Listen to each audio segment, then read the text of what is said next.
राधा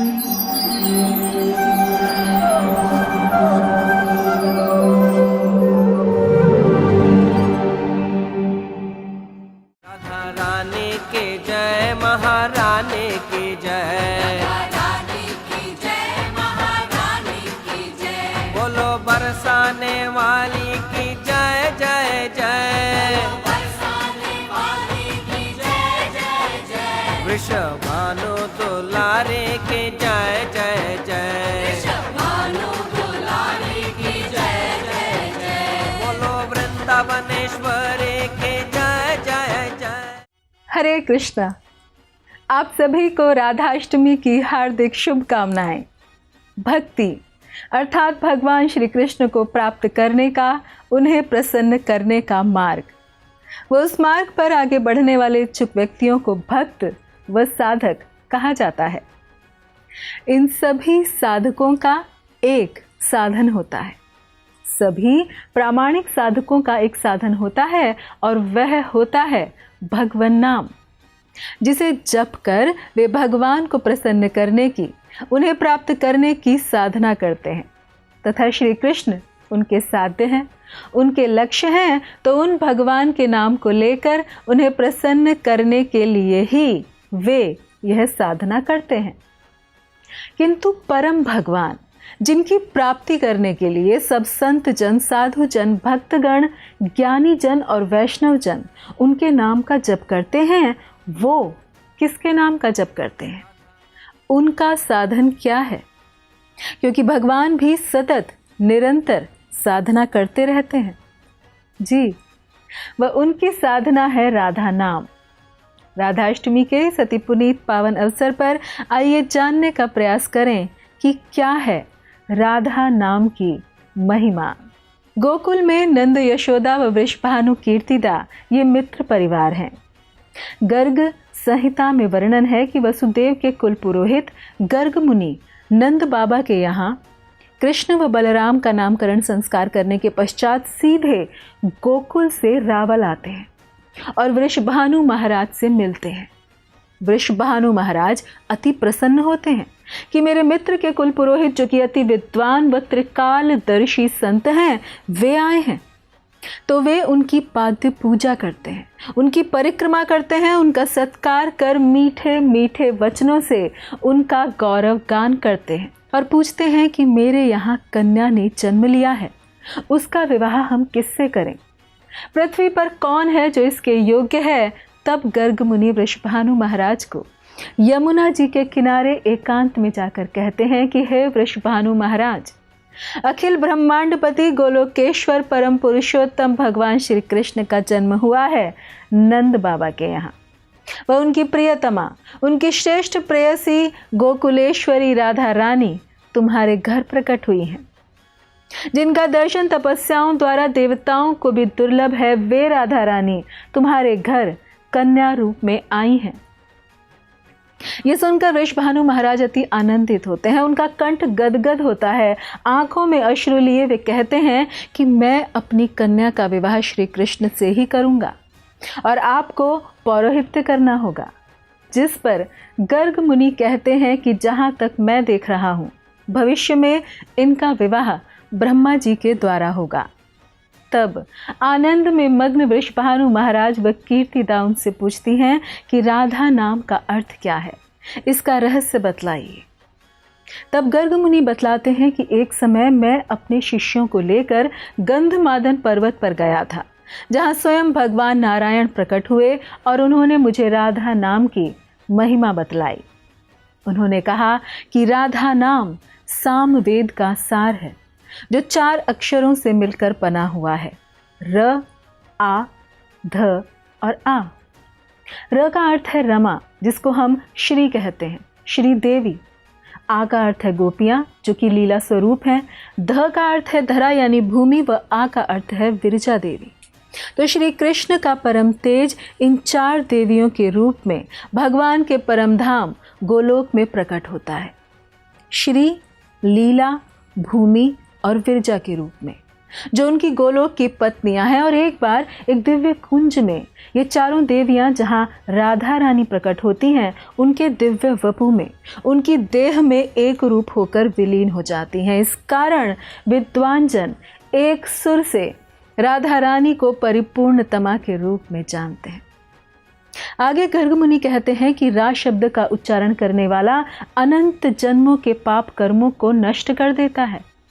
रा शब्द का उच्चारण करने से रोग और मृत्यु से मुक्ति मिलती है, गर्भवास टल जाता है। व धा शब्द का उच्चारण करने से जन्म मृत्यु जरा व्याधि के बंधन भव बंधन से मुक्ति मिल जाती है।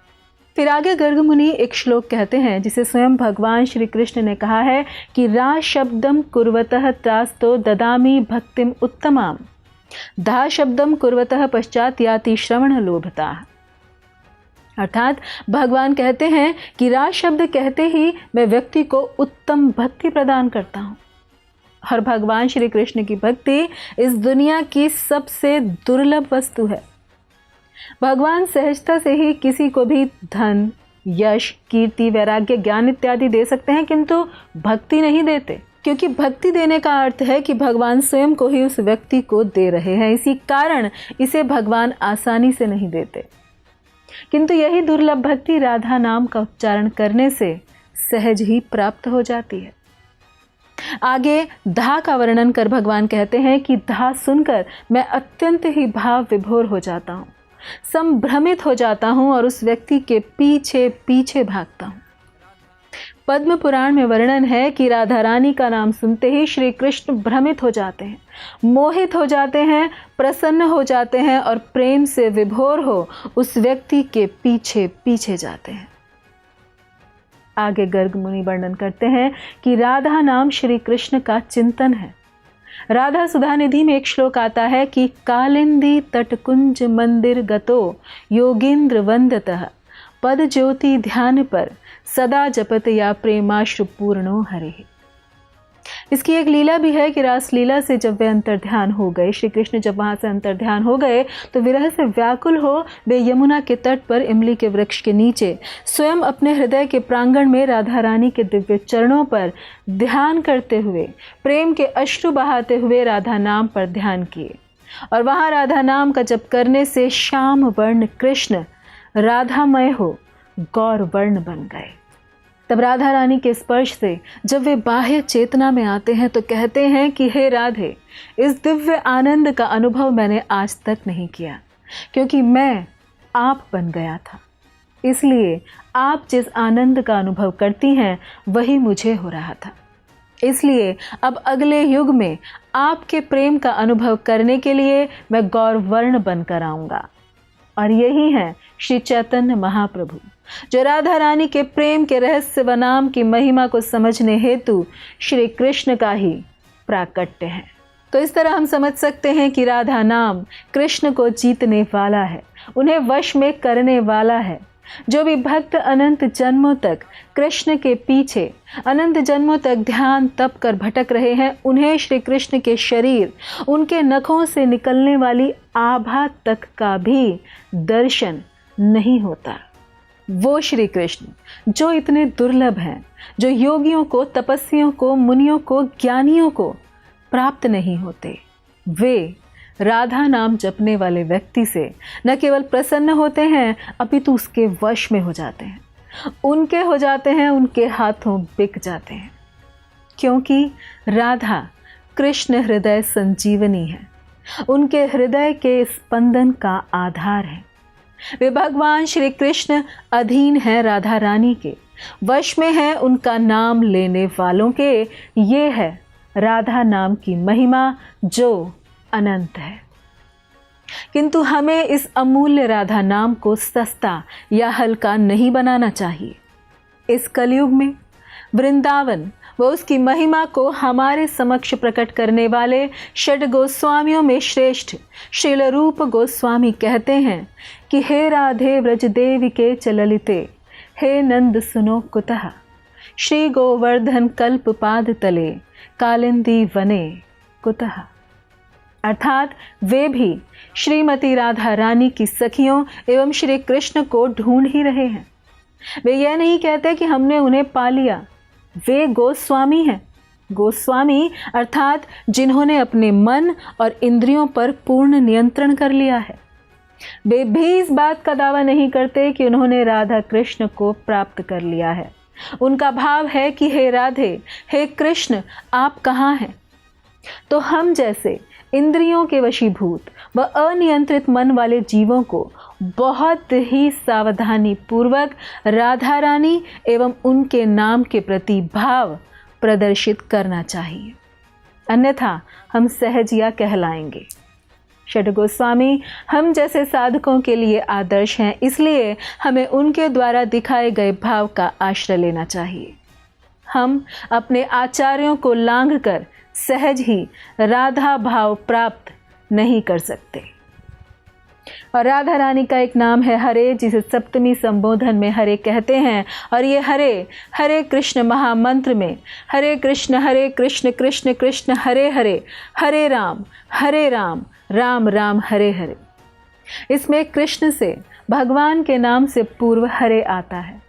तो आइए राधाष्टमी के इस दिव्य पावन अवसर पर हम अपने भक्तिमय जीवन में प्रगति करने के लिए अधिकाधिक महामंत्र का उच्चारण करें व राधा रानी की शरण लेकर भगवान श्री कृष्ण को प्रसन्न करने का प्रयास करें। धन्यवाद। हरे कृष्णा। ऐसे ही और भक्तिमय कार्यक्रमों के लिए देखिए हरे कृष्णा टेलीविजन, और इसे प्राप्त करने के लिए आप अपने केबल अथवा DTH ऑपरेटर से संपर्क करें तथा और अधिक जानकारी के लिए आज ही डायल करें 7666 839 839।